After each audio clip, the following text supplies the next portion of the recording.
Bonjour et bienvenue dans Certains les matchs chauds, l'émission qui revient frais, dispo, reposé pour débriefer les films à la sortie. Enfin, surtout moi, les autres, je sais pas. J'allais dire d'accord, donc on efface l'historique des précédentes émissions, c'est fini, on ignore qu'il y en a eu 2. Je nierai avoir eu connaissance de ces épisodes, voilà. Le négationnisme podcastique. Salut Thierry. Bonjour. Ça s'est bien passé sans moi? Écoute, ça va, les films étaient plutôt agréables d'ailleurs. Peut-être que la cause à effet n'est pas Marwan. Oui, ou alors c'est parce que j'étais pas là pour dire des conneries pendant les films, c'est possible aussi. C'est ça. Tu n'as pas gâché le spectacle. Cette semaine, encore de nombreuses sorties avant une semaine très attendue, semble-t-il, par les exploitants, avec un certain Tenet, paraît-il. Paraît-il. Et un certain Nouveau Mutant aussi, tu vois. Qui du coup on a caché derrière Tenet parce qu'on sait pas trop quoi en faire. Mais aussi un certain Effacer l'historique, que nous avons vu en avant-première. Ça c'était clairement pour moi, en tout cas, l'immense sortie de l'année et de la semaine prochaine. Et comme on vous aime bien, on vous l'a mis dans cet épisode bien à l'avance pour que vous puissiez savoir qu'il faut y aller. Qu'est-ce qu'on est gentil.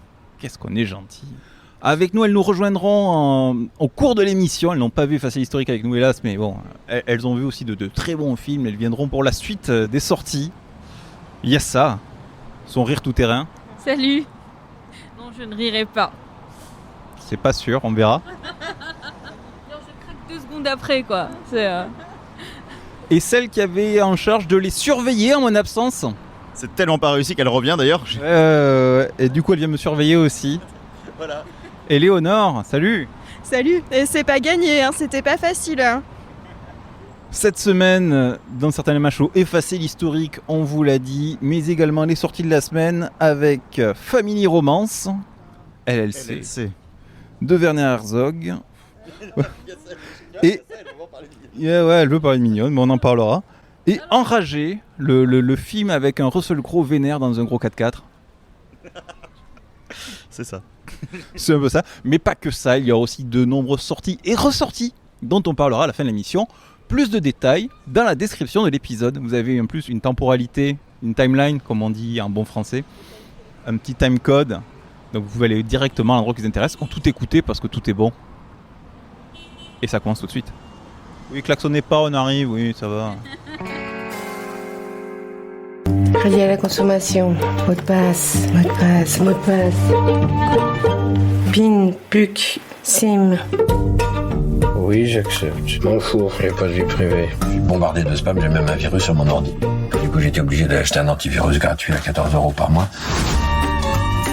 Non, mais je sais, c'est une arnaque. Bah oui. Mais je vais appeler le numéro vert surtaxé demain. Alors la bière, qu'est-ce que t'en penses? Elle est bonne? Elle est bonne? C'est moi qui l'ai faite, hein.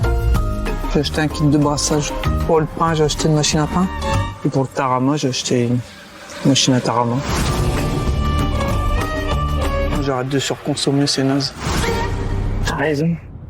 Où qu'on l'attendait, ce film. Effacer l'historique de Gustave Kervern et Benoît Delépine. Ours d'argent à Berlin 2020. Ah ouais, à la fois on est ravis pour eux, à la fois ça nous a créé une petite déconvenue quand même. Hein. Voilà, parce que tout le monde a voulu la projo presse après, voilà.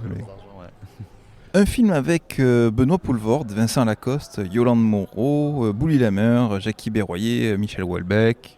Non? Jean Dujardin, des remerciements à Yolande Moreau, la musique des Ramoneurs de Menhir. Voilà, et on peut aussi parler du casting principal par exemple, parce que ça c'est juste les copains qui viennent faire coucou comme toujours chez les gars de Groland. Effacer historique avec Blanche Gardin, Denis Podalides et Corinne Massiero.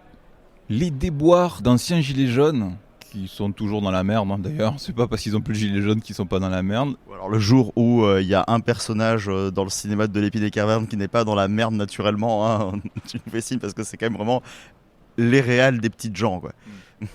Et qui sont écrasés par Internet, les opérateurs, le démarchage à domicile, les crédits à la conso, par ce système mercantile, cette société de masse, une fois de plus.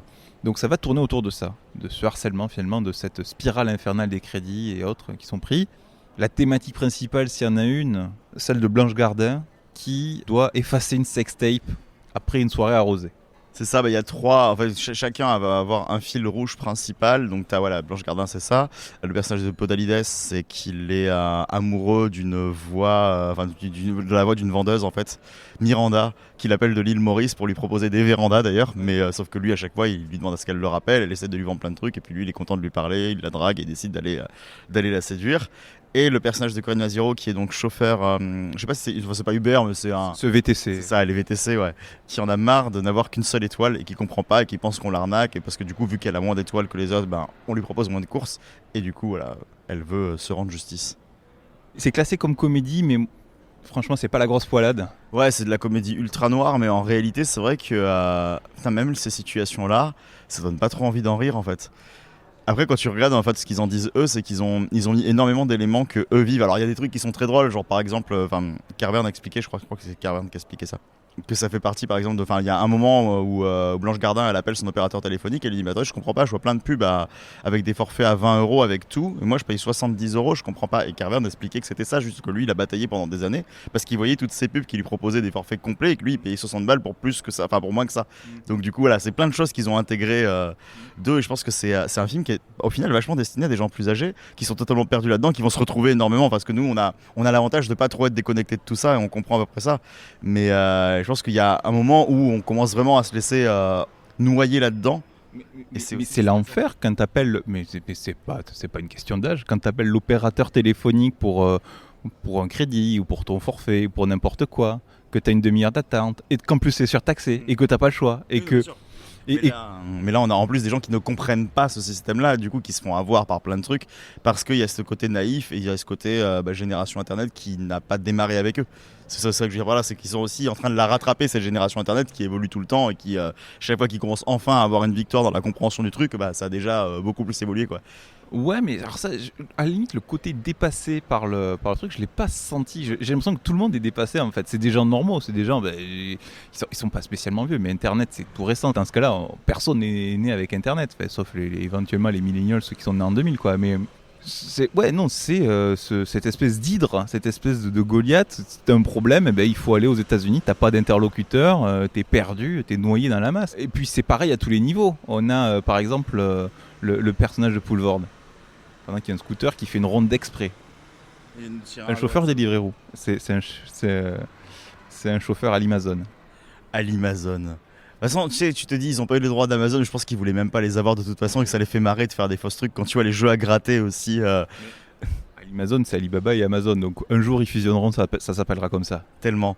Ouais, non, c'est vrai qu'il y a ce passage avec Poulvord qui débarque pour livrer des bouteilles d'eau à Blanche Gardin, et le mec il est épuisé, il est totalement acculé, tu sens que le mec il a le dos qui va craquer toutes les 3 secondes, et puis quand elle lui dit ouais, mon pauvre, vous inquiétez pas, vous êtes bientôt à la retraite, il fait j'ai 35 ans. C'est super, ça j'avoue c'est super drôle parce qu'il y a ce côté justement, mais t'es tellement épuisé en fait que tu te prends 30 ans dans la gueule, quoi. Ils ont résumé Sorry We Miss You en 2 minutes. C'est ça. Prends-toi ça dans la gueule, Ken Loach. Alors, Ken Loach le fait très bien dans le détail, mais c'est clair qu'en 2 minutes, putain, le propos était le même et c'était hyper pertinent, quoi. Mais ouais, non, voilà, c'est assez fou. Mais c'est vrai que ça touche à vachement de pans de la société. Et c'est peut-être aussi ça, du coup, le souci, c'est qu'ils veulent toucher à tellement de trucs que l'histoire n'avance pas. Donc, du coup, on a un côté film à sketch qui enchaîne des situations et c'est très bien. Hein. Et chacune prise à part est vraiment géniale. Mais par contre, c'est vrai qu'on nous laisse toujours cette espèce de ligne rouge justement qui nous dit qu'on va avancer quelque part et qu'il va bien falloir faire avancer ces 3 intrigues, et au final ça les intéresse pas tant, donc ils le font, mais l'intérêt était de montrer vraiment chaque truc qui les dérange dans la technologie moderne, je pense. Oui, c'est ça, c'est une série d'anecdotes sur les petites raquettes du quotidien. À la limite il y a 1h10 d'exposition.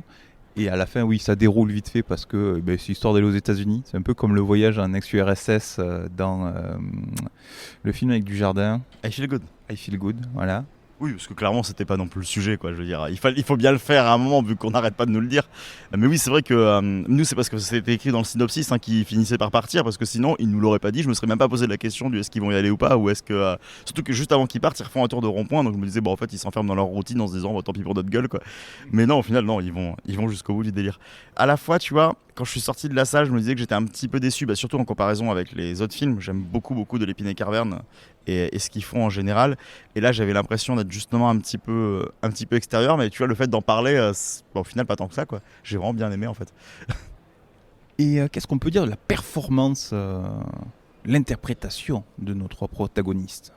C'est assez cool. Alors à part, je dirais Corinne Maziero. Je trouve qu'ils sont tous ils sont dans des rôles qui sont à la fois confort, à la fois contre-emploi. Parce qu'il y a... parce que Maziero est un peu dans l'excentricité, donc du coup, elle aime bien gueuler, donc il n'y a pas de souci, elle est plutôt à l'aise là-dedans. Pour Dalida, c'est vrai que moi, je le vois souvent dans du cinéma un peu plus artsy, un peu moins... Quoique, il fait beaucoup de cinéma populaire, surtout dernièrement, mais je le voyais moins être crédible dans le rôle d'un prolo notoire, quoi. Et putain, il est parfait là-dedans. Et Blanche Gardin, justement, elle est moins cynique, elle est moins noire, elle est moins dans cette espèce d'humour constamment... Elle n'est pas dans la recherche de l'humour en fait. Elle n'est pas dans la recherche de l'humour, mais mais par contre, elle est toujours dans cette espèce de semi-dépressif assez catégorique, enfin assez représentatif. Du coup, c'est pour ça que je dis c'est semi-confort, mais à la fois tu sens que il y a une demande qui est autre et ça s'englobe bien. Et ouais, tu crois totalement à ces persos, quoi. Oui, c'est ça, on a une certaine crédibilité. Moi j'avais peur qu'elle nous refasse l'accent du Sud. Non, c'est bon, on y a échappé, ça se passe dans les Hauts-de-France, donc tout va bien. J'ai eu la chance de ne pas voir hashtag je suis là pour ça, parce que le film me tentait, mais c'est vrai que venant du Sud-Ouest, en plus, j'ai pas forcément envie d'entendre Blanche Gardin cacher cet accent. La pauvre. Effacer l'historique. Comme toujours dans la continuité de leur filmographie, c'est très bien. De l'Épine et Carver, c'est génial, faut y aller, quoi. Alors voilà, un petit peu en deçà pour celui-là, selon mes goûts à moi, toi je sais pas, mais de toute manière ça reste quand même du très bon, quoi. Et puis c'est tellement pertinent. C'est ça, c'est que c'est tellement pertinent que ça en devient presque étouffant. Ça te rappelle ton crédit, ton problème avec l'opérateur téléphonique ou ton problème avec le truc. Parce qu'on a tous un problème avec... on a commandé une latte pour le lit qui se défait tout le temps. Faut dénoncer, voilà, on dénonce. C'est clair. Clac n'aime pas les lattes. Waouh. Alors au moment où on enregistre, c'est prévu pour le 26 août 2020. N'oubliez pas d'être très très à gauche en allant voir le film, hein. Je veux dire, ça reste quand même du cinéma engagé et pas qu'un peu, quoi. Celui-là, je ne l'ai pas senti autant. Il est très gilet jaune. Tu sens que les personnages sont des gilets jaunes, mais l'énervement. L'énervement est commun. Et en plus, c'est aussi ça c'est ça en ça que ça se rapproche de la mouvance gilets jaunes, qui était un truc où tout le monde se regroupait pour un même but, qui était juste les puissants vous enculent, quoi. Donc bon. C'est ça, c'est l'étouffement, quoi. On est accaparé. Après, je trouve qu'il y a quand même toujours une vague dans leur cinéma qui est très très très très gaucho. Mais moi, ça me va, hein, ça me va parfaitement même. Ça toujours. Bref, donc on passera ça avant le 26 août ou plus tard, si c'est reporté encore.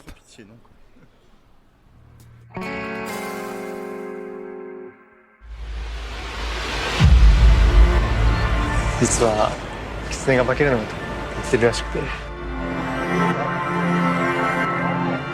僕自身も毎日いろんな人を演じなきゃいけなくて、まず私の会社ファミリーロマンスなんですけど、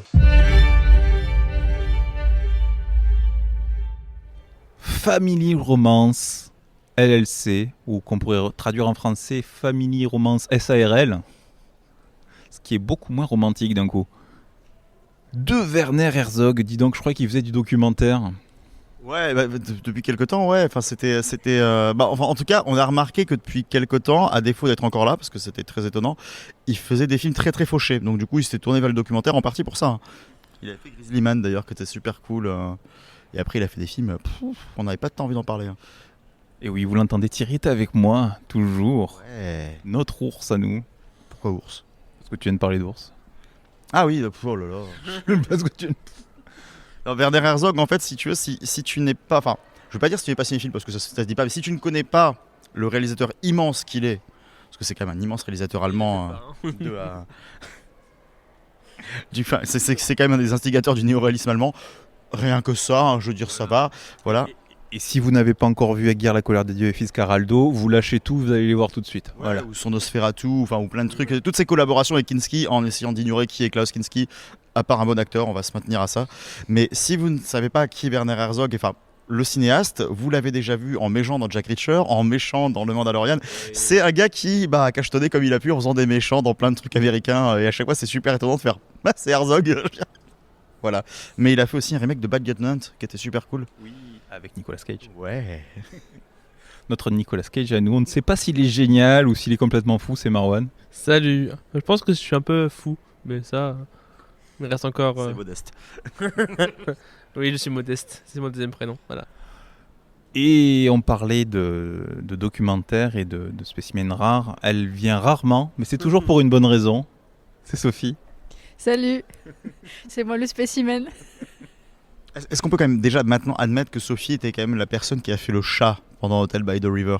Si vous avez lu la description, vous le savez. Bien, et pour parler de Family Romance, on parlait de documentaire, mais c'est justifié parce que c'est un film écrit, c'est une fiction, mais filmé à la manière d'un documentaire, qui d'ailleurs décrit un phénomène véritable. On va suivre Ishii Yuichi, enfin c'est l'acteur qui joue Ishii, qui va rencontrer Mahiro, une jeune fille, qui va rencontrer son père, joué par Ishii, mais réellement joué. C'est-à-dire qu'il va jouer son père, qu'elle n'a pas vu depuis qu'elle a 1 an, et il va endosser ce rôle sans qu'elle le sache, payé par la maman. C'est inspiré de ce phénomène de location d'amis, de location de membres d'une famille. On va jouer le temps d'un après-midi, le temps d'une soirée, le temps d'un événement, un membre de la famille, pour bien paraître, parce que le père est indisposé, on va le remplacer. Alors quand il y a du budget, c'est la belle époque. Ou alors on va passer une soirée entre amis, on va louer des amis, et où on va se faire engueuler par quelqu'un, on va louer quelqu'un pour se faire engueuler à notre place. Où on veut revivre un bon moment, on va embaucher quelqu'un, et donc on va suivre justement cette idée de faux, de vrai, ce métier particulier de membre de la famille à louer. Mes amis, ce film qui joue sur le vrai, sur le faux, c'était plutôt du doc, ou au contraire une pépite?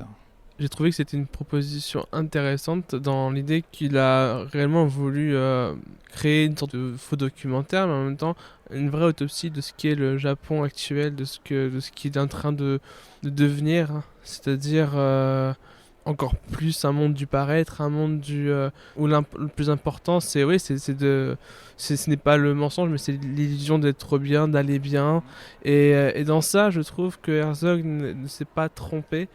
Après, je trouvais que sa proposition de filmer à l'iPhone ou au téléphone, je ne sais pas quelle marque, a eu ses limites. Je trouvais que ce n'était pas forcément très justifié de filmer au téléphone.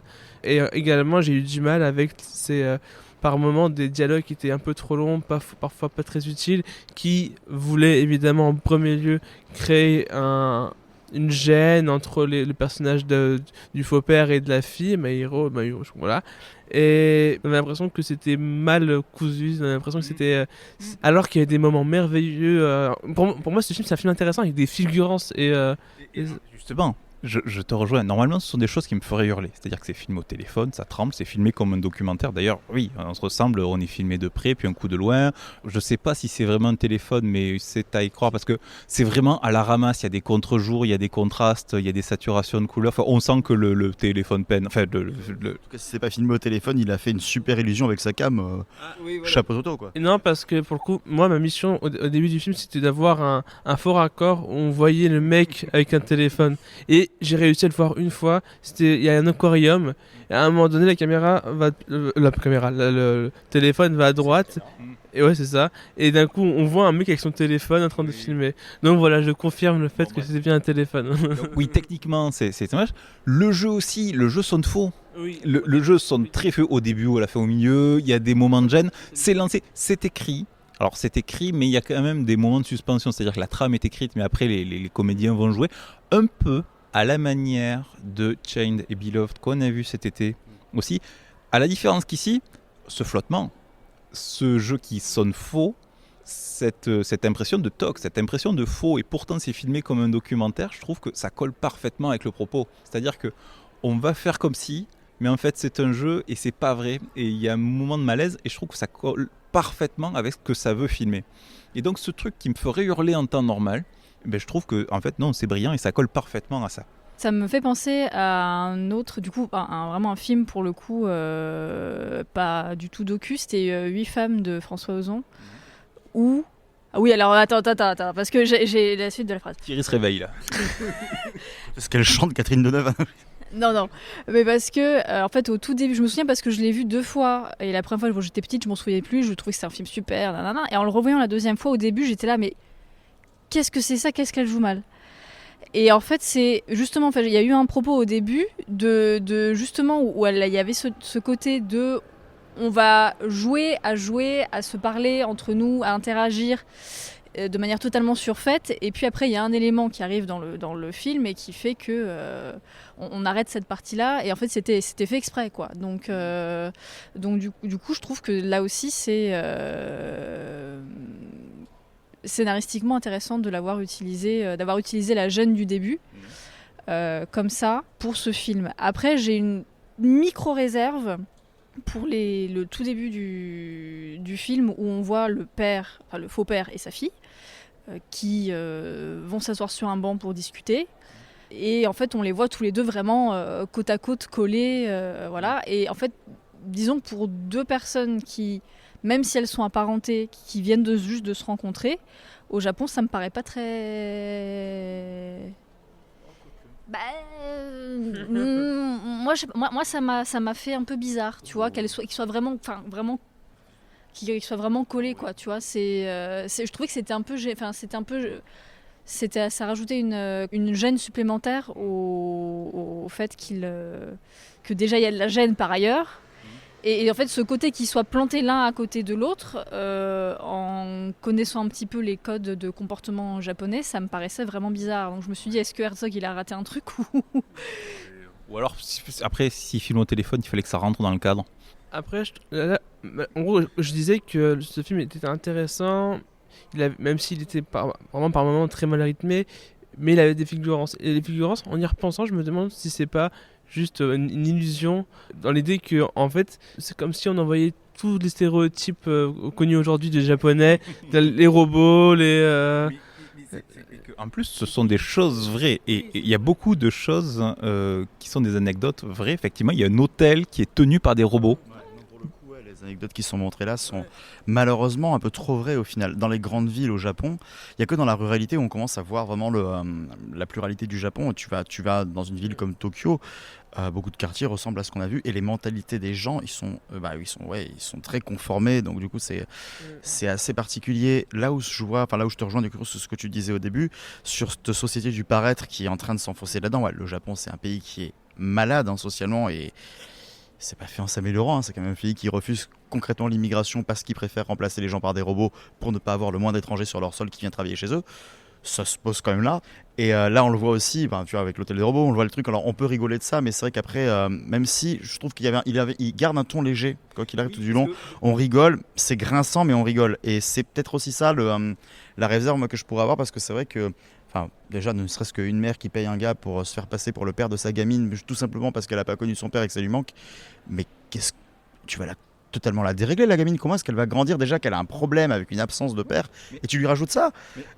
Mais c'est pour montrer le problème, tu l'as dit, c'est un problème de lien social en fait. Et on lui loue un père, on loue des amis et c'est généralisé. Et d'ailleurs, voilà, il y a plein d'anecdotes qui sont comme ça. Et on va simuler beaucoup de choses. On simule un hôtel qui est tenu par des robots. Il y a plein d'anecdotes, vous les avez dit. Il y a l'anecdote du train en avance. Le Shinkansen en avance, ils ont dû poster un message d'excuses dans le journal. D'excuses dans le journal. Ça serait pas la SNCF, ça. Il y a même un truc qui est vrai, véridique. On peut expérimenter la mort. On peut se faire enterrer vivant quelques heures.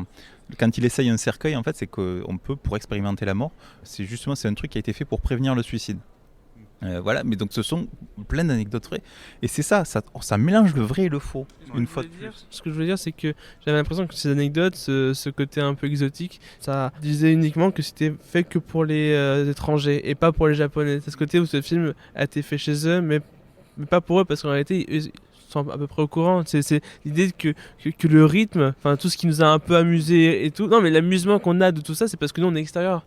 Et j'ai l'impression que son rythme et que son écriture, elle est vraiment que pour les étrangers en fait. Je suis pas si certain, ça pour le coup, je me demande justement pour qui est-ce que ça peut être donné. Je pense qu'en fait, t'avais deux solutions qui s'offraient à lui.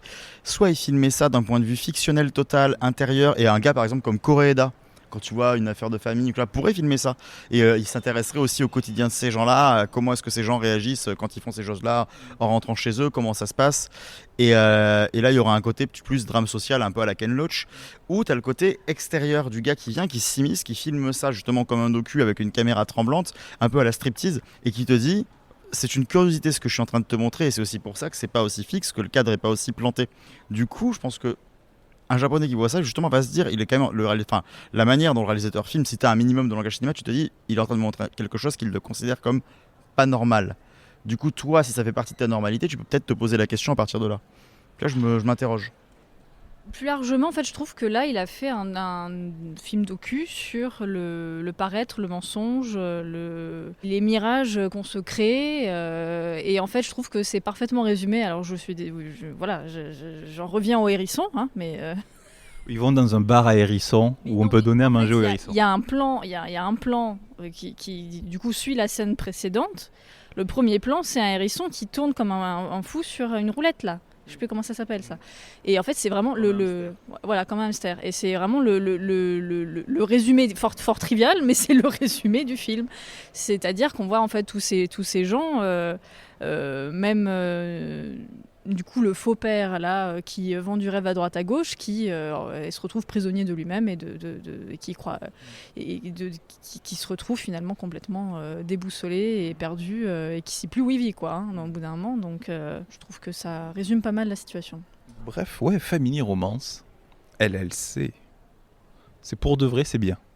Même si c'est du faux, mais en fait pour de vrai, c'est bien. Voilà. J'allais dire que c'était à peu près validé pour moi, mais laissons le bien. Alors tu disais pour qui c'était, en fait c'était pour Cannes 2019. Voilà pour qui c'était. Ouais, et pour Étrange Festival, il était à l'Étrange Festival l'année dernière, et c'est drôle de voir qu'il a pris autant de temps. J'imagine que c'est avec aussi le Covid, la Covid. Mais c'est un film intéressant. Oui, non, effectivement, vu le budget, je suis sûr que la distribution, ça doit pas dû être évident. Ouais. Je crois que j'ai encore un peu de temps sur mon forfait, donc vous restez avec moi pour le prochain film. What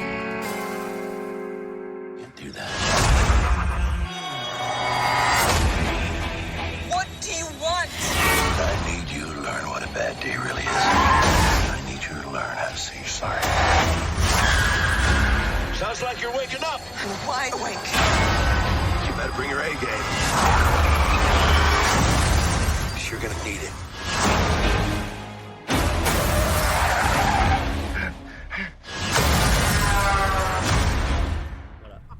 J'ai pas regardé combien de temps il durait le film. Il fait 1h20, 1h30 hein. Ouais, pas plus, hein, parce que Bref. Donc en gros, si un spot de la sécurité routière durait 1h30, ça ressemblerait à ça. Enragé. Je ne m'amuserai pas à le prononcer en VO. À vos souhaits.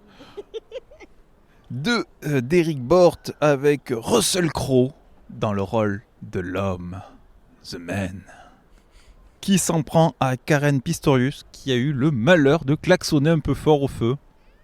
Et l'homme est vénère, il a passé une mauvaise journée, il va faire passer une très très mauvaise journée à cette héroïne. Et il va lui pourrir la vie. Thriller psychologique. J'ai envie de dire, c'est un peu ce que fera Thierry un jour après une mauvaise journée, heureusement qu'il n'a pas le permis. Salut Thierry. J'ai le permis, Thomas. Ah merde, bon ben... T'étais pas là pendant 2 semaines, il s'est passé plein de choses. Oh mon Dieu. Et avec moi des survivantes, il y a ça. Pas encore morte de rire. Toujours pas, mais ça ne saurait tarder. Et Éléonore qui a survécu à 2 émissions. Incroyable. Incroyable, c'était pas facile, hein. On va voir que du cinéma de grande qualité.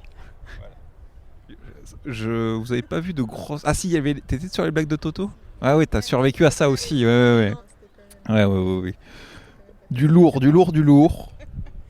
Et justement, ce film qui serait passé inaperçu en temps normal, quoique non, même pas. Ce film routier, ce film violent, qu'en avez-vous pensé ? Est-ce que ça tient la route ? Vous l'attendiez, hein ? Thierry. C'est assez marrant de voir un remake de Duel. Et tu vois, la grande différence entre Steven Spielberg et un réal qu'on ignorera sûrement pour ses autres travaux, c'est que tu vois, Spielberg, il a pas besoin de te montrer la gueule de Russell Crowe énervé tous les 3 plans pour que tu comprennes bien qu'il y a un enjeu. Non, c'est sympa, hein. Franchement, c'est pas si mauvais que ça. Mais en effet, oui, le truc était vraiment censé sortir au Cinoche, ou c'est du DTV qui a fini en salle parce qu'ils avaient des trous à combler. Parce que c'est un peu pauvré quand même, quoi. Mais ça se tient. Voilà, je suis premier avis, on va voir après, mais là c'est... Léona. J'ai été persifleuse, le film est pas si mauvais. Bon, évidemment, je pense pas qu'il ait grand chose à faire sur grand écran, mais ça fait du bien. C'est un film où il y a des cascades bien lourdes et bien rentre dedans, et Russell Crowe, comme il disait, en gros plan, qui fait des têtes vénères, et du coup c'est assez drôle. Mais derrière ça, il y a quand même, ils essayent d'instaurer un petit comment on va dire, un petit postulat de départ qui est pas si mauvais sur le fait qu'on est tous énervés, que le monde va trop vite, que les écrans sociaux c'est toxique, qu'on vit dans une société qui est un petit peu mortifère et toxique. Donc bon, c'est pas développé, et tant mieux, mais c'est pas non plus con, on va dire. Et les stéréotypes de base du mec blanc vénère qui est vénère parce qu'il a un petit peu perdu ses privilèges quelque part, c'est pas non plus si con, c'est un stéréotype, donc on va pas creuser plus que ça. Et le fait d'avoir en personnage principal une femme qui galère avec son divorce, son gamin, son truc, et qui du coup en peut plus, quelque part c'est pas con non plus. Donc finalement, ça fait du bien à voir, quoi. Ouais, c'est un film, c'est pas con, mais ça emporte pas non plus pour autant, quoi. Hein, Non, évidemment, c'est des stéréotypes, et ça reste des stéréotypes, et on va pas plus loin. Mais j'ai moins grincé des dents qu'après Greenland, quoi, on va dire. Non, c'était quand même plaisant, et puis c'est vrai qu'après, le choix de Russell Crowe est pas très non plus anodin. Enfin, c'est un gars qui, en plus, a été connu pour pas mal de frasques de violence il y a quelques temps, il y a quelques années. Donc le voir en gars ultra vénère qui peut tout à coup, s'il le décide, pas te crever les pneus, non, te prendre la bagnole et la retourner littéralement parce que il est balèze, le monsieur. Oui, clairement, tu y crois, quoi. Je veux dire, c'était plus, t'as dit qu'il jouait le rôle de l'homme, non, il joue plutôt le rôle de la bête. Vraiment, il est massif, Russell Crowe. Mais pour revenir même sur la nana, moi, ce que j'ai beaucoup apprécié, donc ce personnage principal, c'est qu'elle est jamais victime. Elle est jamais victime du truc. Bon, elle va morfler comme pas possible. Elle est en train de se reprendre en main. Bon, elle est un peu volage, c'est ce qu'on dit au début. Elle se réveille pas quand il faut. Elle s'occupe. Enfin, elle a du mal à gérer tout ce qui lui arrive. C'est normal aussi. Mais malgré le fait que on la voit apeurée, on la voit effrayée, ce qui est normal, ce qui arriverait à tout le monde, y compris à un mec. Elle est pas victime du truc. Elle se laisse pas non plus faire. Elle essaie de trouver des solutions et elle est proactive là-dedans. Et c'est super chouette aussi. Il y a une transformation où elle prend le pouvoir au fur et à mesure, mais ça tombe pas comme ça, comme un cheveu sur la soupe. Je trouve que dès le début, la nana est quand même ultra badass, quoi. Moi, j'ai beaucoup moins aimé que vous. Je suis pas du tout rentrée dans le film. En fait, le personnage qui est joué par Russell Crowe, je l'ai trouvé fade. Vraiment, je l'ai trouvé fade. Fat, oui, mais... Un peu fada, mais... Et fada aussi. En fait, je sais pas, je sentais bien qu'on essayait de nous faire passer le message que le gars est un déséquilibré et qu'il fait ça, c'est un petit peu l'absurdité de l'existence, quoi. Ça tombe sur elle et puis voilà, il y a tellement de circonstances qui viennent s'ajouter. On a écrasé une souris, je crois. Et que justement on essaye de nous faire comprendre que voilà, ça pourrait arriver à n'importe qui, tout le monde pète un câble à un moment donné. Enfin si, quand même, quoi, c'est très random, quoi, comme truc, quoi. Genre la meuf elle klaxonne et ça tombe sur elle. C'est aussi parce que elle est en train de divorcer, c'est une femme et qu'elle a un gamin et que sans rentrer après dans les... Au départ, il le sait pas. Disons qu'après, disons que le hasard fait bien les choses. L'homme est censé être un mec qui a divorcé, ça s'est mal passé, et il se trouve que la victime, entre guillemets, est une femme qui est en train de divorcer, donc elle est l'autre pendant. Et bon, le hasard fait bien les choses, mais c'est quand même un mec qui la harcèle et qui va la suivre et qui va aller piquer son téléphone. Donc c'est quand même... C'est quand même des scénaristes qui ont décidé ça et sont décidés... Enfin, du coup, c'est pas quelqu'un choisi au pif, entre guillemets. Enfin... Mais justement, je trouve que c'est assez maladroit dans la manière de nous faire ressentir ça, parce que on sent l'écriture derrière, on se laisse pas porter par l'histoire. Du coup, moi, pendant tout le film, à part certaines scènes d'action qui étaient assez violentes, où j'étais voilà, mais sinon, pendant tout le reste du film, j'avais hâte que ça se termine, quoi, parce que je me dis on sait qu'elle va survivre d'une manière ou d'une autre, et puis c'est bon qu'on en finisse. Oui, alors les scènes d'action, surtout sur la fin, où on bouge très vite la caméra, comme ça on n'y voit rien, Le montage est assez... il est assez lourdeau, parce qu'à un moment donné, par exemple, je prends juste l'exemple du téléphone qui disparaît de la voiture, et on nous fait 2 plans d'affilée sur ce téléphone, donc on sait qu'il va arriver quelque chose à ce téléphone, puis elle revient dans sa voiture et le téléphone n'est pas là. T'es là genre, oui, c'est bon, on a compris, si tu l'avais pas montré, ça aurait fait un peu plus de surprise, quoi. Oh là là, tu ne verrouilles pas ton téléphone, c'est très dangereux quand même. C'est pour ça que tu vas voir ce genre de film et que t'aimes ce genre de film parce que c'est lourdeau et que du coup c'est cool et tu vas pas voir un film avec Russell Crowe qui s'appelle Enragé pour de la finesse dans le montage et dans le... Donc bon, quelque part, moi j'ai trouvé ça cool parce que du coup je fais ah bah oui, forcément, haha, il va disparaître. La résolution d'un film comme ça, tu sais, sortez de votre voiture, oui, faites-moi un câlin et dites pardon. Allez, au revoir, bonne journée madame. Fin du film. Mais oui, mais peut-être que. T'as vu comment il fait peur? J'espère qu'il a été tout gentil hors des prises. Je veux dire, parce que bon, je pense qu'il a besoin de rassurer ton équipe, tu vois, dans ce genre de... Non, il était dans le personnage. Je sais pas s'il est très acteur studio, Russell Crowe, mais... 33 millions de dollars le film quand même. Bah après on casse de la voiture, il y a de la cascade. Hein. Oui non après niveau bagnole, il y a de la bagnole à l'écran. Ça, oui. Je m'attendais presque à voir le nom de Michael Bay apparaître à un moment donné. Je me disais ah, c'est pas mal ça. Il y avait une explosion à un moment, il fait brûler une baraque, et il se retourne et au moment où il tourne le dos à la baraque, boum, elle explose. S'il conduit pas très vite, on pourrait penser qu'il marche au ralenti devant. Tu vois, je sais. Oui. Juste sur la violence qui est quand même très rentre dedans et limite film d'horreur parfois et c'était assez cool. Il y avait des trucs, c'était assez jouissif. Donc voilà, c'était un peu gore, c'était cool. C'était les seuls moments que j'ai appréciés. En vrai. Donc le petit plaisir coupable de la semaine en fait. Ouais. Oui, puis quand je dis qu'elle reprend le pouvoir, c'est parce que justement à partir de ce moment où elle commence à se dire vas-y c'est bon je t'emmerde, il y a un côté, déjà elle l'envoie chier, ce qui est au début elle est là, je vais peut-être lui demander pardon pour qu'il me foute la paix, après elle fait mais j'ai pas à le faire en fait. Et puis elle balance des punchlines, ça fait du bien. Ouais, alors l'héroïne, je suis pas sûr. Oui, c'est assez très bizarre. Enfin, après, il y a des réactions, mais c'est toujours dans ce genre de film, les réactions sont toujours très bizarres. Elle aurait pu arrêter n'importe quelle personne dans la rue, lui demander son téléphone pour appeler la police. Elle aurait pu, pendant qu'il la poursuivait, elle aurait pu se rendre à un commissariat. Enfin, voilà, il y a plein de choses qu'on aurait pu faire, mais bon, après, ça reste il faut faire un film. Scénario. Voilà, c'est ça. C'est pour ça. Oui. Ouais, sauf qu'on est quasiment jamais dans la rue et qu'on est quasiment que dans les voitures et que l'omniprésence de la voiture aux États-Unis, blablabla, donc ça donne cette impression à la fois de petite bulle, mais en même temps, t'es du coup très isolé et très. Ouais. Eh bien, ma foi. C'est pas mal. Un film qui fait penser, on parlait de l'homme blanc qui pète un câble justement parce qu'il y a cette pression sociale, cette pression, j'allais dire sociale, ouais, cette vie folle, cette vie déshumanisée. Non, moi ça m'a fait penser à Chute libre avec Michael Douglas qui était sorti dans les années 90. Alors j'ai vérifié vite fait, c'est réalisé par Joel Schumacher. Voilà. voilà. Donc il est sur ma liste de films depuis un moment. Voilà. Mais c'est pareil, c'est l'histoire de mec qui pète un câble. Bon, lui, il s'en prend pas à une jeune femme, il s'en prend à la société en général. Et il commande, si mes souvenirs sont bons, il commande un McDo avec un fusil à pompe. Et ça... C'est fou d'Irène, mais en mode sérieux, quoi. Ouais, c'est peut-être ça. Bref, roulez prudemment et soyez courtois au volant.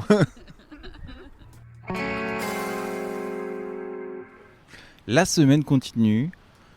Après Facile historique, Enragé et Family Romance, nous avons vu d'autres films, mais tellement nombreux que nous ne pouvons pas passer 3 quarts d'heure dessus à chaque fois. Donc c'est le reste des sorties. Qu'avons-nous vu cette semaine? On va vite les amis. Je suis toujours avec Thierry, Yassa et Léonore. On commence par Mignonne. Mignonne que vous aviez vu en avant-première, en projo presse même, mais bon, il n'y avait pas beaucoup de place. Et vous nous avez dit, il faut aller le voir absolument. C'est super, c'est génial. Mignonne de Maïmouna Doucouré, avec la petite Fatia Youssouf qui joue Ami. Elle est partagée entre sa famille sénégalaise traditionnelle et son père qui va prendre une deuxième femme, et ses copines de l'école, danseuses, qui, influencées par les clips sur internet, prennent des poses très suggestives, même ultra sexualisées pour des gamines de 11 ans. Partagent entre eux ces deux univers très différents, très opposés. Va-t-elle faire un choix? Va-t-elle trouver sa place? Thierry, en 2 mots, pour nous rappeler ce que tu nous avais dit la dernière fois. En 2 mots, oui, c'est vrai que j'en avais parlé. J'avais dit justement que ça traitait beaucoup mieux l'enfance que Taper chaud. Ce qui est, j'espère que vous êtes quand même d'accord là-dessus, vous qui sortez de la salle. Oui, ça va, c'est ok. Alors après, je ne dirais pas qu'elle est partagée avec ses copines, puisqu'elle est partagée avec le fantasme qu'elle se fait sur ces nanas qu'elle ne connaît absolument pas. Elle va essayer de s'en rapprocher. Elle pense qu'elle doit s'imposer à fond la caisse, donc devenir la leader de ce petit groupe-là, et donc essayer de comprendre les codes qui ne sont absolument pas les siens, qui sont justement les codes de cette danse un peu sexualisée, comme on le dit, mais qu'elle va elle-même hyper sexualiser par manque de compréhension. Enfin, c'est un très très beau portrait de l'enfance, de cette espèce de moment où on est un peu nébuleux, on veut pas s'affirmer enfant, on a envie de dire qu'on est des grands et on commence à faire un peu n'importe quoi et on se pose beaucoup de questions et tout va très vite. Et j'ai trouvé ça très pertinent et très bien foutu et un rappel aussi qu'il faut prendre son temps pour grandir. Et Léonore, sur Mignonne. Vraiment un super film. Si vous ne deviez aller qu'une seule fois au cinéma cette semaine, c'est pour voir ce film-là. C'est le plus pertinent actuellement. C'est donc, oui, comme on a dit, une jeune fille, une préadolescente qui est tiraillée entre deux univers, entre deux façons de voir la féminité. Donc une très traditionnelle, enfin je ne vais pas répéter ce que tu as dit. Mais du coup, ce qui est intéressant, c'est que c'est filmé vraiment du point de vue de la gamine. Du coup, la mise en scène est très intelligente et c'est très, très gênant pour le spectateur, mais gênant d'une manière intelligente pour justement poser les bonnes questions. Mais la fin permet d'avoir finalement une certaine morale derrière toutes ces scènes qui ont pu être gênantes pour le spectateur. Oui, parce que des gamines de 11 ans qui twerk, ça peut poser question. Et heureusement, le film dénonce ça aussi. Yes, ça. Toi, tu l'as découvert ce matin avec moi.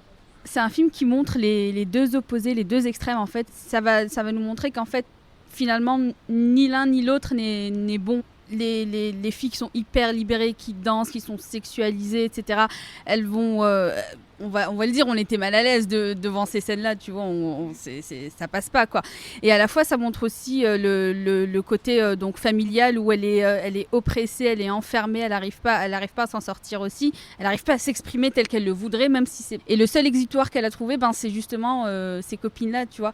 Elle serait tombée sur autre chose, ça aurait donné peut-être aussi autre chose. Donc en fait, tout ce qu'elle cherchait, cette fille, c'était juste se sortir de la situation où elle est. J'ai plutôt apprécié le propos. Après, des adolescentes qui hurlent pendant 1h30, franchement, je t'avouerai que j'ai pas supporté, ça m'a tapé sur les nerfs, vraiment. Ça, c'est les jeunes filles de 11 ans, ça hurle, hein, oui.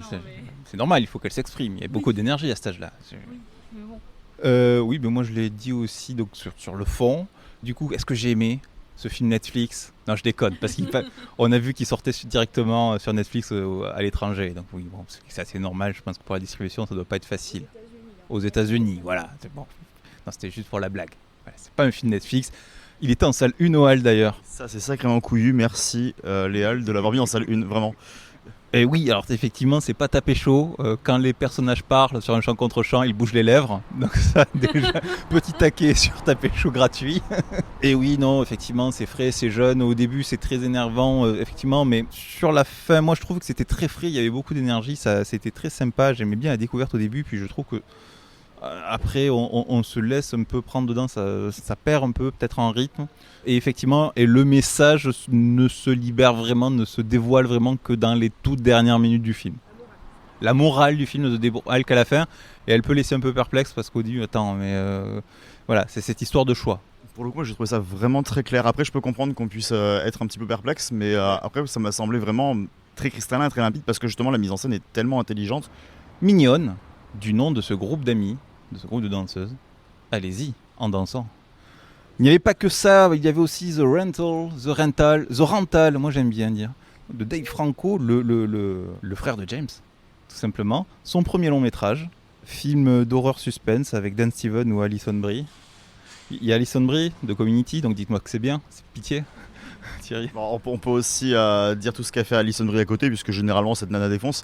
Mais tu vois, en fait, je pense qu'il y a une contrebalance. Tu vois, je pense que malgré tout ce que peut apporter Alison Brie dans la balance où ça monte, Dave Franco, il peut tirer le tout vers le bas. Tu vois, bien vers le bas. Non, c'est pas bien. C'est pas bien. Et j'aurais envie de te dire, c'est dommage vu le propos, mais en fait, non. Il n'y a pas de propos, c'est pas bien. On était là en mode vraiment, on voit le truc se dérouler. Ah ouais, d'accord, c'est ça. Bon, enfin, alors pour la faire extrêmement brève, c'est donc deux couples très cliché qui vont dans un Airbnb très cliché lui aussi, qui rencontrent le propriétaire. Ils sont pas contents avec lui parce qu'ils pensent qu'il est un peu raciste. Bon, c'est pas non plus faux. Et puis tout à coup, on se rend compte qu'il y a potentiellement soit ce mec-là, soit quelqu'un d'autre qui les observe. Il y a des caméras dans la maison et évidemment, il y a des mensonges dans ces petits couples. Alors comment est-ce qu'on va faire maintenant qu'on sait qu'il y a quelqu'un qui sait? Oh là là.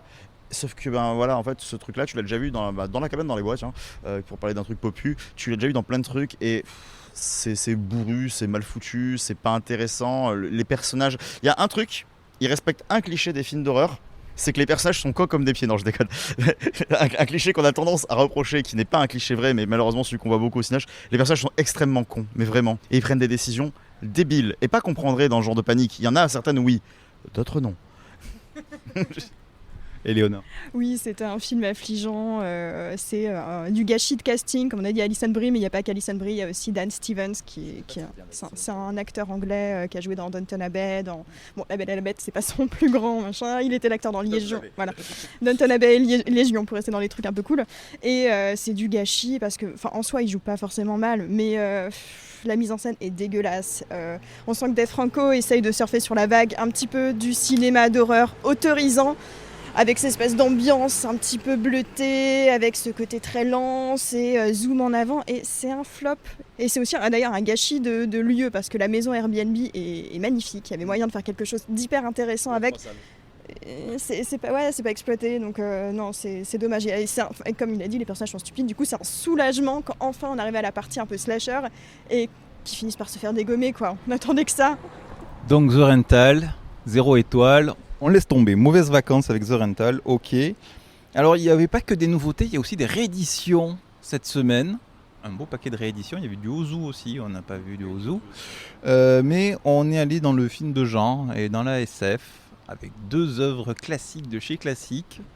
On commence avec Scanner de David Cronenberg, sorti initialement en 81. Il y a plusieurs sorties de Cronenberg, donc, parce qu'il y avait Crash récemment aussi. On croise énormément les doigts pour Vidéodrome, et les droits du coup pour Vidéodrome prochainement, s'il vous plaît. Merci.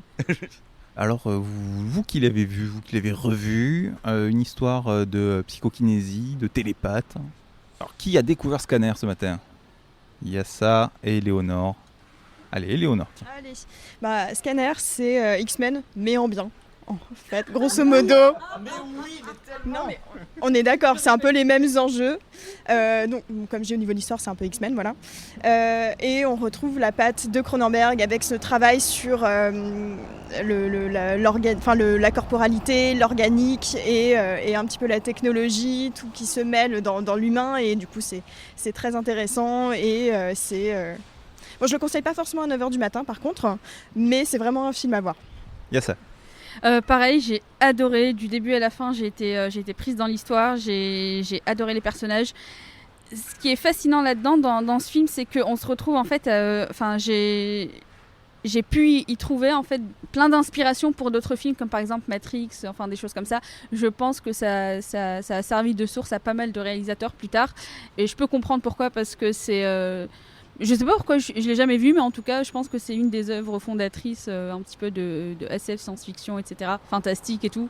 Ça réunit beaucoup de choses, c'est très psychologique sans être lourd. Et puis il y a aussi le côté fantastique dans lequel, vu l'année, on s'attendrait pas justement à être happé par ça, et finalement c'est vachement captivant. Donc ouais, à voir. Thierry, toi qui l'avais déjà vu.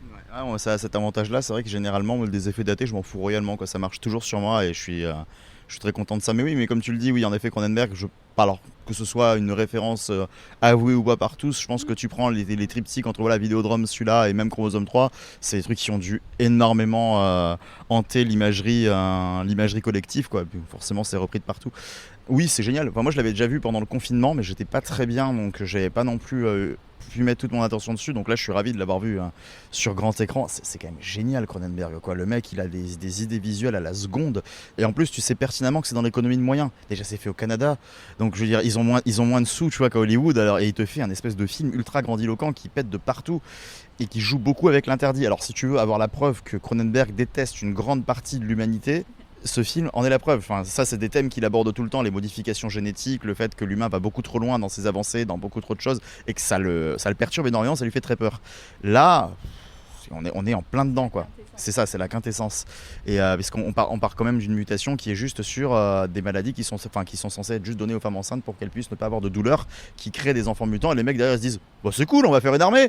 Je veux dire, évidemment, tu vois, pourquoi pas. Bah ouais. Voilà. En parlant d'armée avec des enfants qui ont des super pouvoirs, on passe à la deuxième ressortie. Là, cette fois-ci, une sortie japonaise, grand classique de l'animation, Akira de Katsuhiro Otomo, d'après le manga éponyme, toujours de Katsuhiro Otomo. Sorti en 88 au Japon, ressorti ici dans une restauration 4K. Attention. Faut faire un beau Netflix, hein, même. Bon, le 4K, ça va être surtout important pour votre DVD, votre Blu-ray. Voilà, ça va être surtout ça pour votre écran à la maison. Bon, sinon, c'est une belle restauration, néanmoins, dans l'image. Le son, c'est une autre histoire. Voilà.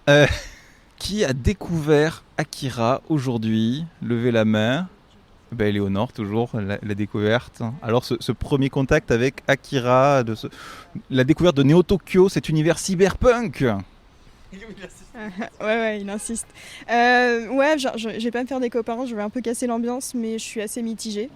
Je vais commencer par le positif. Visuellement, c'est une tuerie, c'est une folie, c'est incroyable. Les images ont beaucoup de sens. C'est travaillé, c'est minutieux, c'est sublime. Tout... Le travail sur le détail est bien.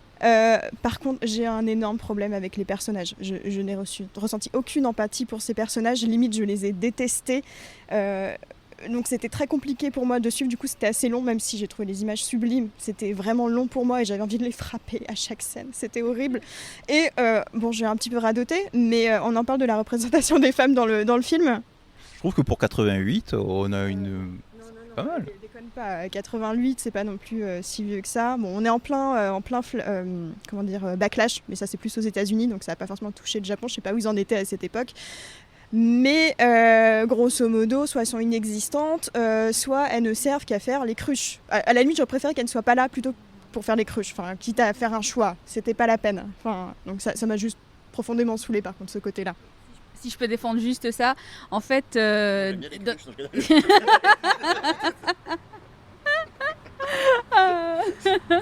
en fait, c'est... les personnages, les garçons en fait c'est des bosozoku, c'est des gangs de motards en fait au Japon, et en fait c'est un milieu typiquement masculin.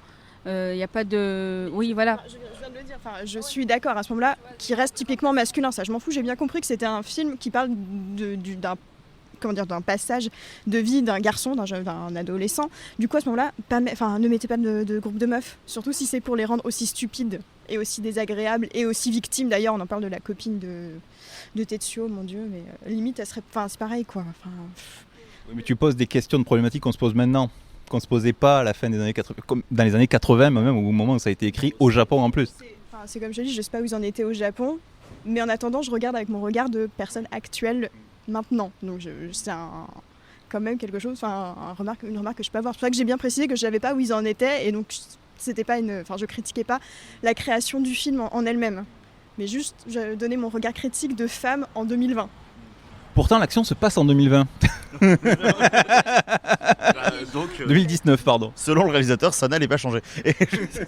Non, oui, en effet, je te rejoins pas mal là-dessus. C'est vrai qu'il y a deux personnages féminins, oui, en effet, ils sont un peu laissés pour compte. Et après, bon, moi, c'est vrai que ça m'a pas... Je me suis pas trop posé la question parce que je me suis dit, il faut pas trop s'attarder à ça. Le fait d'avoir déjà vu le film, je pense que ça a joué. Et moi, c'est vrai qu'à chaque fois que je revois Akira, l'idée va être d'essayer de caler ma compréhension sur le film, parce que le film est un énorme gloubi-goulba très dense. En réalité, sa trame principale est vraiment très simple et assez facile à comprendre, mais par contre, il y a tout un univers et il y a énormément de détails et beaucoup de métaphysique et beaucoup de métaphoriques qui sont là et qui te posent beaucoup de questions sur le transhumanisme, sur plein de choses, qui sont des thèmes fascinants en l'état, mais qui sont très difficiles à résumer en 2 heures.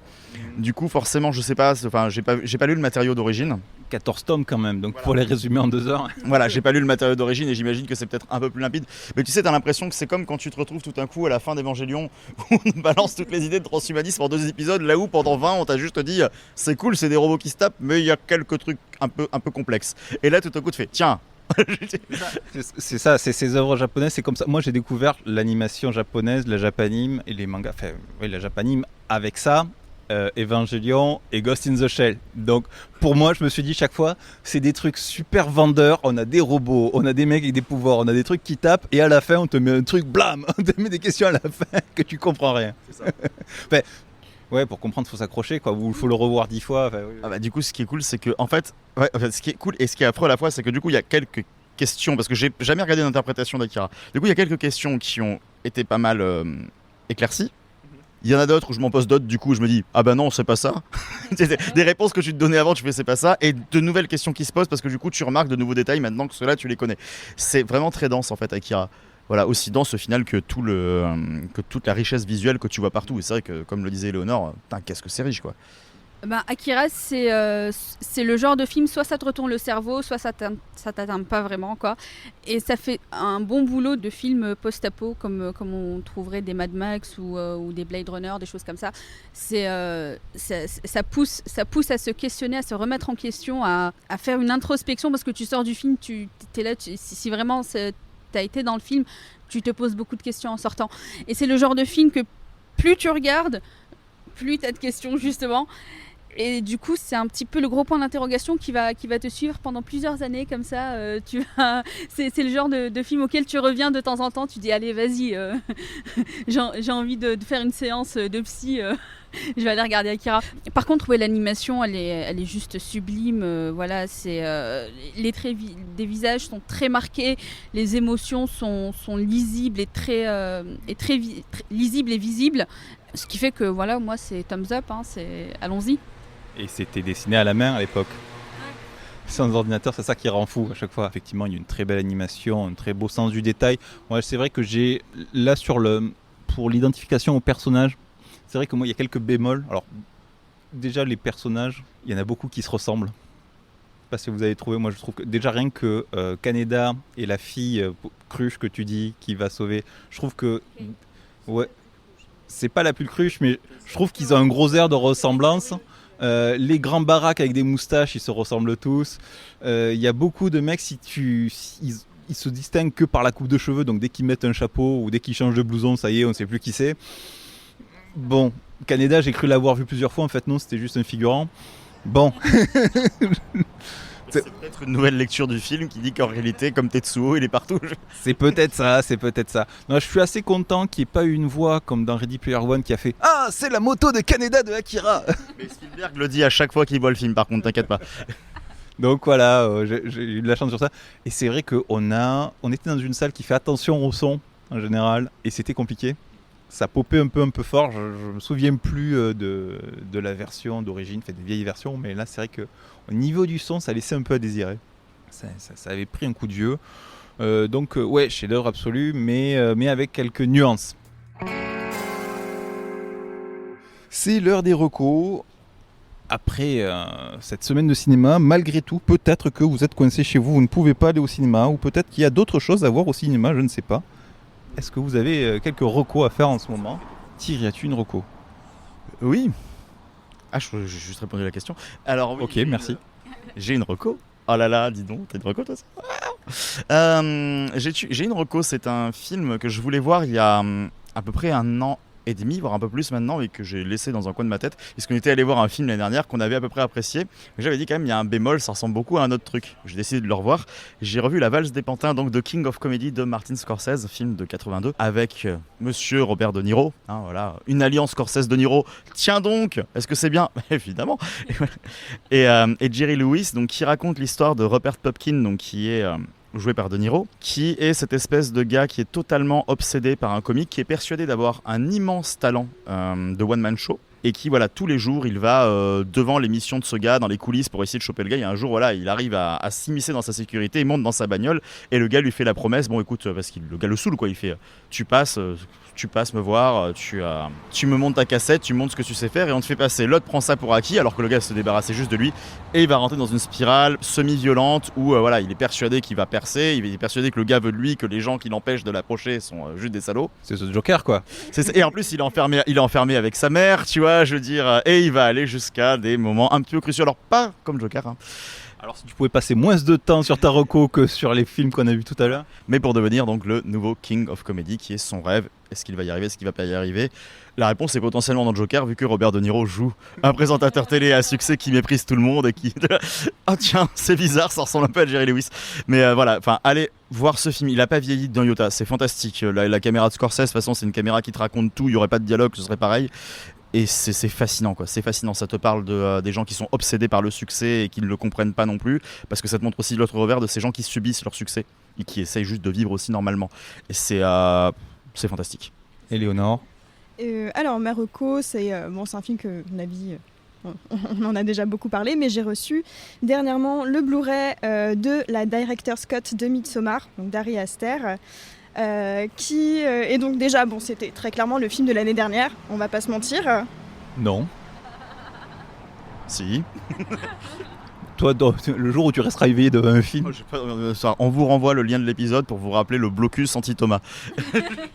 Bon, écoutez, si vous aimez les films où vous voyez l'intrigue 2 heures avant, c'est vrai que...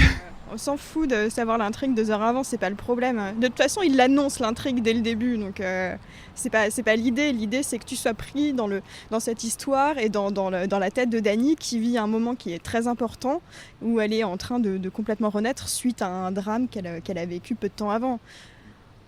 Que tu connaisses l'histoire, bon bah il y a plein de films dont tu connais l'histoire, ok, c'est pas grave, remets-toi. Oui, mais là, c'était pas l'histoire, c'était scène à scène, on savait ce qui se passait, donc c'était un peu ennuyeux, quoi. Voilà. Bah, non, je suis pas d'accord, mais... non, oui, non, les scènes sont absolument bien construites. Alors, la Director's Cut est seulement 20 minutes, il y a seulement 20 minutes de plus. Ouais, c'est terrible. On aurait bien aimé 1 heure de plus, on est d'accord. En fait, elle ajoute de l'épaisseur à la relation entre Dany et son copain, et de la lourdeur un petit peu dans l'histoire et dans les rites. Donc c'est... Ah, ça t'aurait pas plu, je pense, c'est ça. Bah, voilà, ça rajoute de la lourdeur, parce qu'il y en avait déjà, en fait. C'est ce que je pense de suite. Non, mais c'est... Oui, mais c'était de la lourdeur, de la pesanteur, que tu ressens. C'est une expérience, Midsommar. Hein. Ouais, mais Oui, c'est une expérience, c'est une lourdeur pesante, oui, je confirme. Tu l'auras pas au-delà du fait qu'il a potentiellement un avis objectif, il nous le fera toujours avec de la mauvaise foi pour nous pourrir quand il s'agira de celui-là.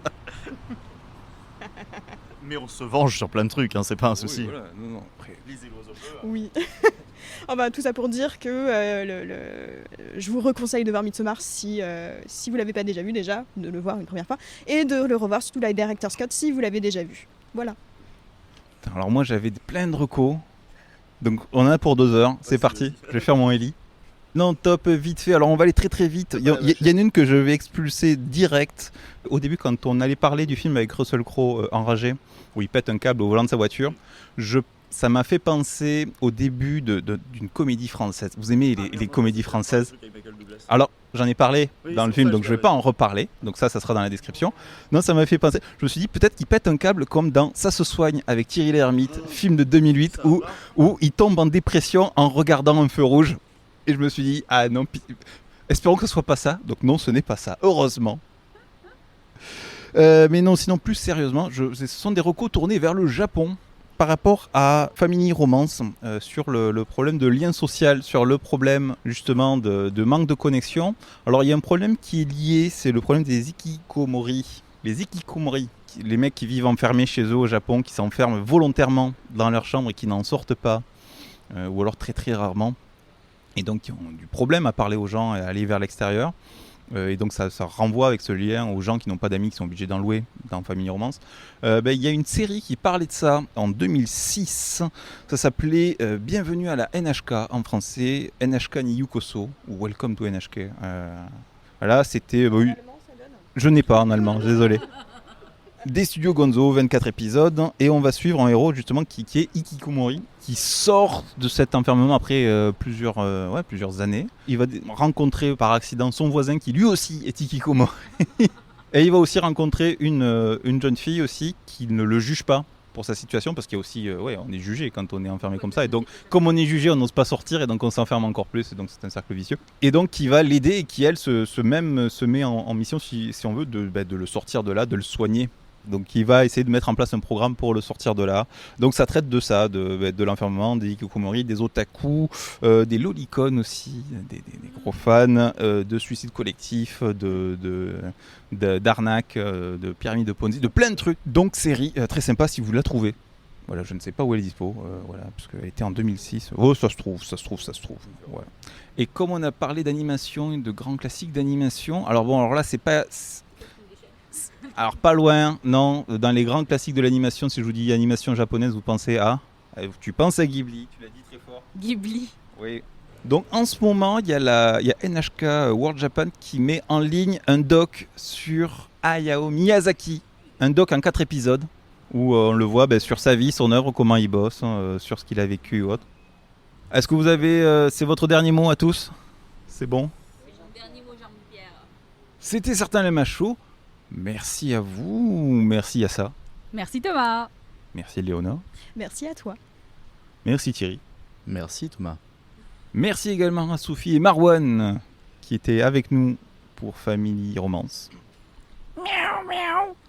Merci aux gosses. Waouh, je les garde ces collecteurs. C'est bon, je me casse. Je vais mettre le sample. On se retrouve la semaine prochaine pour le film qui doit sauver le cinéma. Les Nouveaux Mutants? Non, t'es net. Je sais. Non, mais les Nouveaux Mutants doivent juste se sauver de lui-même là, je veux dire à ce stade. C'est pas faux. Et d'autres films également. En attendant, on se retrouve sur les réseaux sociaux, Twitter, Facebook, Instagram, ainsi que sur votre application de podcast préférée. Spotify, Apple Podcast, Podcast Addict et bien d'autres. Vous pouvez retrouver cet épisode ainsi que tous les précédents et les suivants. Abonnez-vous. Si vous avez apprécié l'émission, laissez un commentaire dans votre application de podcast, ainsi que les 5 étoiles habituelles, puisque ça nous aide à faire découvrir le podcast. Vous pouvez aussi en parler autour de vous pour le faire découvrir. Ça nous aidera énormément. Merci à vous. À la semaine prochaine. Bisous, bisous, bisous. Bisous. Bisous. Bisous.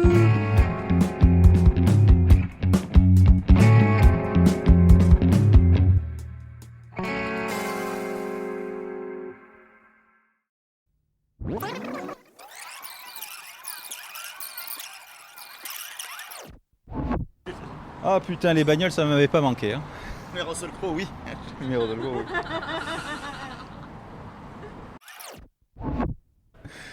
Effacer l'historique de Gustave de Kerven. Oh là là, on va la refaire. Pourquoi vous l'appelez De Kerven? C'est Gustave Kervern, hein? Ouais, mais pourquoi il est pas... Non, De Kerven, c'est le nom qu'il avait rajouté pour Groland.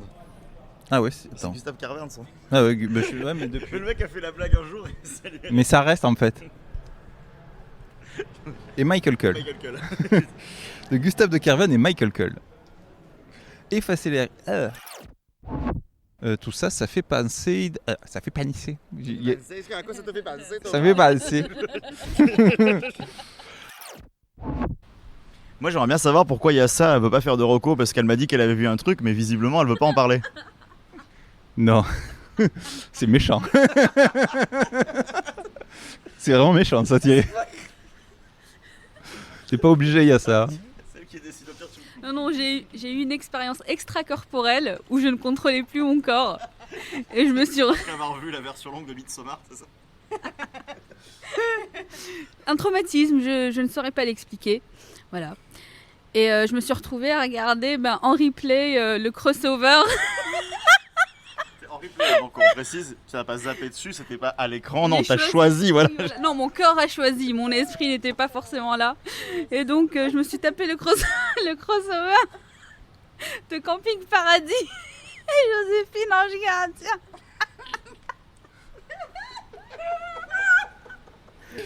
On va mettre en place une cellule psychologique. Et j'ai tout fini. Waouh. Et alors, c'était bien? Oui. C'était cool. Franchement, mais j'ai tout regardé, du coup. Je pouvais mettre pause quand je voulais, mais j'ai laissé tourner. Je sais pas pourquoi. Je sais pas. Voilà. Waouh. Alors, tu trouves vraiment que ma démarche était méchante quand t'atteins un tel niveau d'émotion? Ben, elle a de l'émotion, alors que devant Midsommar... Ouh là là. C'est pas de notre faute si t'as pas de cœur, hein. Ah non, arrête, il m'a dit la même chose sur les holosobles, je veux pas revenir là-dessus, sur les choses. C'était mignon, c'était pas... Oui, on avait juste dit que les personnages étaient un peu insupportables, et tu nous as dit, mais c'est parce que vous avez pas de cœur, t'étais vexé, ouais. T'étais tout blessé. Moi, je suis un garçon sensible. Oui, bon, là, comme ça, maintenant que c'est fait, si on te disait tu dois en regarder un en intégralité, ce serait Camping Paradis ou Joséphine? Fuck. Disons que Joséphine, je regardais quand j'étais petite, tu vois. Donc je sais à peu près ce que c'est. Bon, j'imagine que ça a évolué depuis le temps, ça fait des années que j'ai pas regardé. Désévolué, selon. Désévolué, régressé. En plus, comment ça se passe? Elle répare le barbecue en claquant des doigts Bah en fait, il y a une table qui est bancale et du coup elle claque des doigts. Il y a une canne. Non, mais en fait, c'est vraiment des pouvoirs de merde, quoi. Elle sert à rien, José. C'est encore moins technique. En fait, initialement, elle voulait faire des épisodes de Bricole Girl, mais Alain Chabat a dit non. Donc du coup, elle a fait bah moi, puisque c'est comme ça, eh ben je claquerai des doigts et ce sera du bricolage. On me claque des doigts, il y a une cale qui vient se mettre sur le truc. Ça répare même pas la table, quoi. C'est ça. Bah voilà, à un moment donné, elle fait apparaître. Non, car la table est une créature de Dieu, il faut l'accepter telle qu'elle est. C'est précis. Voilà, elle fait apparaître des langoustes à un moment donné, donc c'est sympa, elles sont bien présentées et tout, voilà. Elles sont bien cuisinées au moins. J'ai pas goûté. Sinon, Camping Paradis, en fait, j'ai jamais regardé. Donc, en vrai, c'est sympa pour un épisode, mais je vais pas non plus passer toutes mes semaines, chaque semaine. T'es pas obligé de répondre sérieusement à la question. Hein. On suit quand même. Je te donne mon avis. Voilà. Donc, voilà, c'est un one shot. C'est tout. C'est ce qu'on dit. C'est ce qu'on dit. La semaine prochaine. Alors, j'ai une reco, c'est l'intégralité de Camping Paradis. Ouais, parce que vu qu'elle a maté tous les Doctor Who, maintenant j'ai peur. Ah ben, je remets Doctor Who, comme ça au moins. Du coup, t'attends le croisement Camping Paradis, Joséphine Ange Gardien et Doctor Who. Le trio du Jacques, oh putain, non. Oh non, je ne peux pas réparer la table avec mon tournevis car elle est en bois. Ah, j'avoue. Non, mais ne serait-ce que. Sonic. Elle est en bois, il peut pas la réparer. C'est ça Ah oui. Voilà. Oui, j'ai pas capté. Mais t'imagines l'image du on retrouve Gallifrey et là on voit les Seigneurs du Temps et en fait c'est que des mini-natis quoi qui débarquent. Ah, l'image quand même super en classe hein. Dans un camping. Dans un camping-car. Non.